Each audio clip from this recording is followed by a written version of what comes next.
ഷോപ്പിലുള്ള രാജന്റെ പെങ്ങളാണ് സാഹിറ. അവരിങ്ങട്ട് വിളിക്കുമ്പോൾ ഞാൻ പിന്നെന്ത് ചെയ്യണം?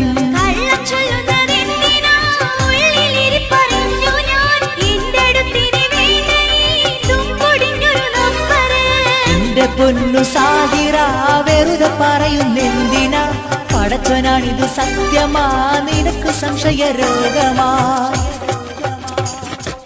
ഈ ഹലാക്കിൻ മൊബൈല് കണ്ടുപിടിച്ചതെന്തിന്? സമാധാനം കെടുത്തുവാൻ മുടിഞ്ഞു പോകണ സാധനം. മിണ്ടാണ്ടിരിയ സാഹിറ, മണ്ടത്തരം പറയല്ല. നീ കരുതും പോലിത് ലവും മറ്റതുമല്ലടേ.